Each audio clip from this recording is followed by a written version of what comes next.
The Maritime Security Providers Association of Nigeria, MASPAN, is the umbrella body of private maritime security companies, PMSC, within the Nigerian maritime security industry in Nigeria. They provide a professional platform, support national security without regards to the maritime space, enhance security education and synergy among maritime security providers and practitioners. The alumni of Maritime Academy of Nigeria, AMANO, is a non-profit organization registered under the laws of the federal government, and it consists of graduated ex-cadets of the Maritime Academy of Nigeria, ORON. The association has in its membership professionals with remarkable years of experience and expertise in the various fields of maritime industry and beyond.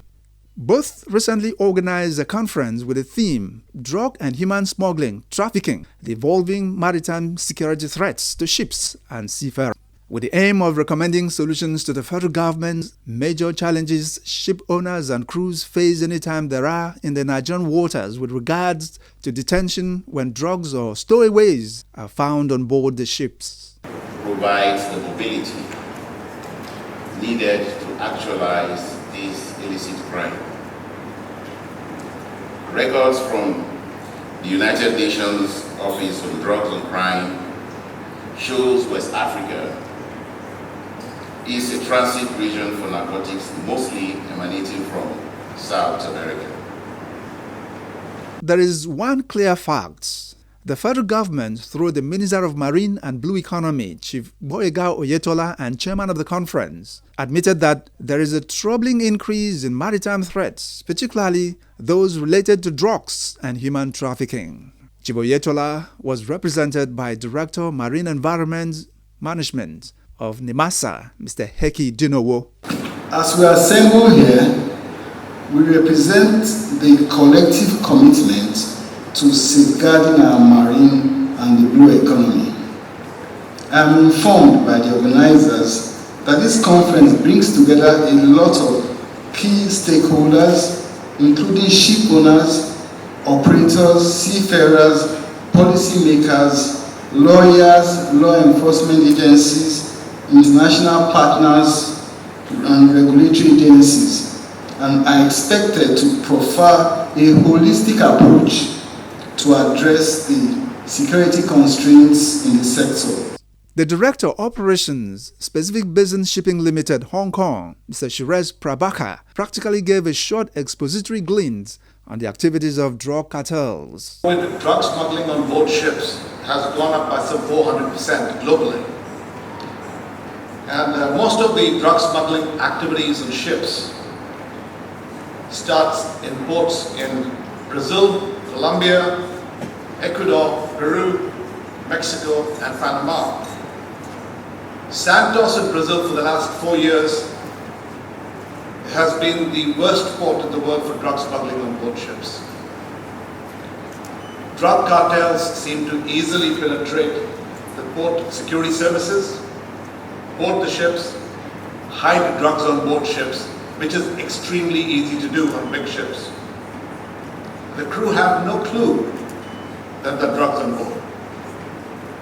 The preferred destination ports are in Western Europe, United States, and Australia. On occasions, they use intermediate ports in Africa like Nigeria. From there on, it's transshipped to the preferred destinations. They know the ship's design and configuration as well as the ship's crew because they have the intelligence networks to do this. In certain countries, when drugs are discovered on board at destination ports, crew are imprisoned in jail, they live under harsh conditions, ships are detained, and the families and the crew members have to go through severe physical and mental trauma. In almost every case in such countries, after multiple court hearings, which could last months and years, the crews are finally released and proven innocent. Very seldom do they get criminalized, saying they were guilty. And in that period, sadly, most of their families have suffered for years on end. And this actually destroys careers, destroys family life, destroys them financially, emotionally, and some extreme measures. Maritime Workers Union of Nigeria were of the opinions that the federal government should reverse to using the tally workers. One vessel himself is a country on its own. And there are people who lives in that place who took there as a daily routine lifestyle. They are there day to day, month to month, they are there. And when it comes to drug trafficking, you must look at where does these drugs pass through before they get to the vessel.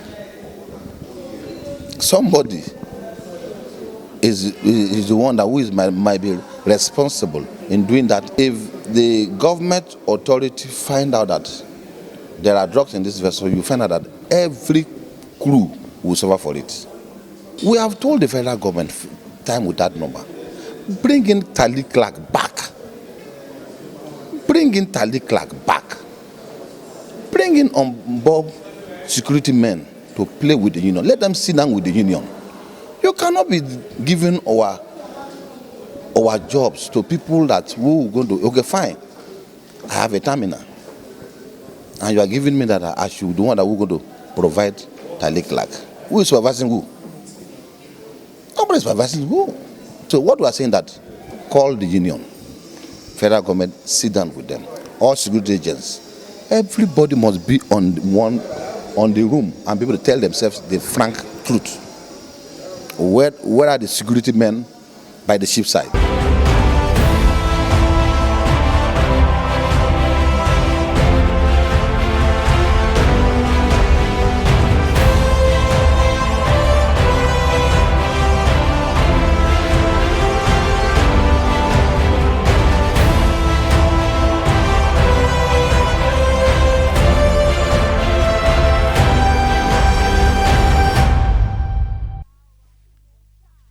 Not many stakeholders are aware that activities of these stowaways can also be referred to as human smuggling. The National Agency for Prohibition of Trafficking in Persons, NAPTIP, explains further.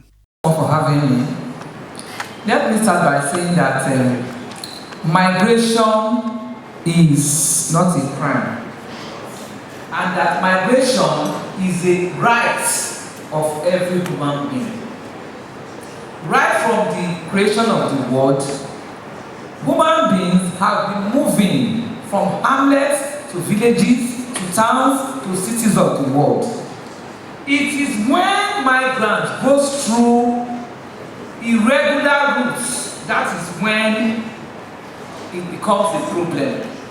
During the course of going through irregular routes, migration becomes irregular.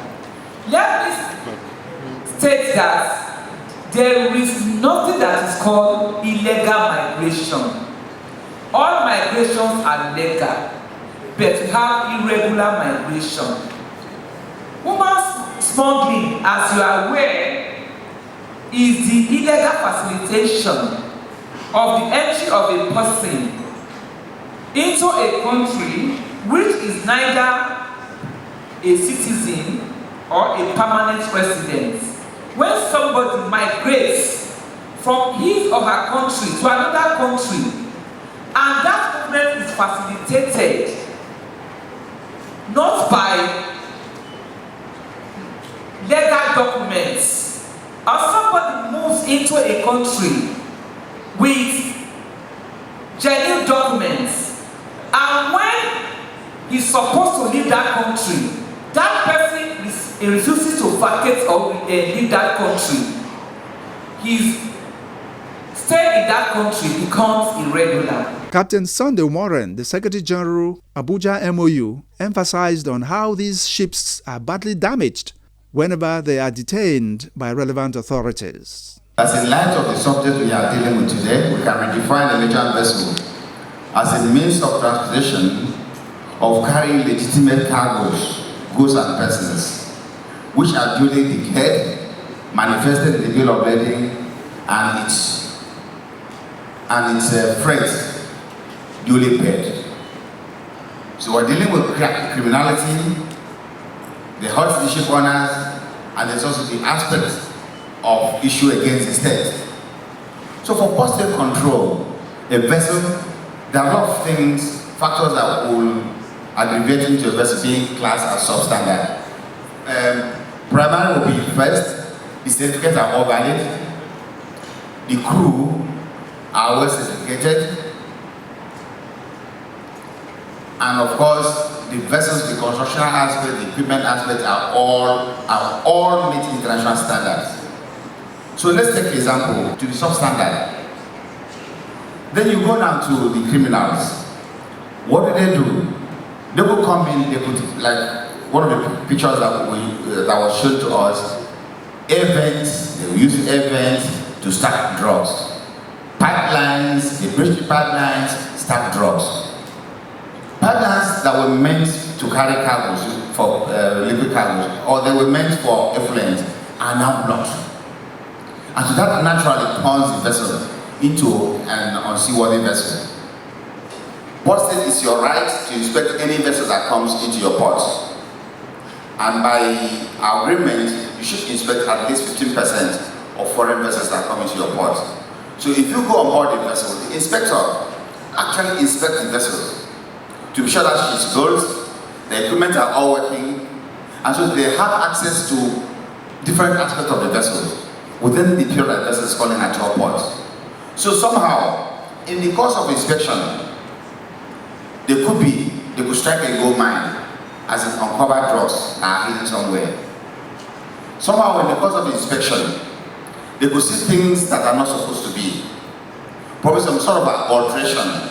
Because this is it. And so if an inspector notices something that is actually outside what is reported based on probably the plans of the vessel, can easily flag something.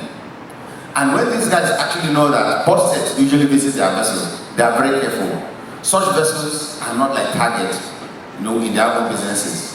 So port state actually is that net that besides the safety aspect can actually help to curb this kind of activities and the people they know. Not all the government agencies are aware of the legal implications of detaining these ships and their crew members. Regionally, we also have laws that guide drug trafficking, the prosecution and adjudication of this in the African continent. So, the African Union has the African Charter on Maritime Security and Safety and Development, which is largely known as the Lome Charter. Now, this charter seeks regional cooperation, right? And then internationally as well, we have several conventions from the United Nations, and I think top of which is the United Nations Convention against illicit traffic in narcotic drug and psychotropic substances, right? So we see that at different stages, there is the goal to fight this big problem, which is drug trafficking. Section 20 of the NDLEA Act, it prescribes the punishment of life imprisonment for anyone that engages in production, the manufacturing, the transportation, or importation of drug. So now, we recognize that for any and every crime with that gravity of punishment, it's important that sufficient investigation is carried out before judgment is made. Section 32 of the NDLEA Act as well says there's a punishment of forfeiture, right? And I mean, it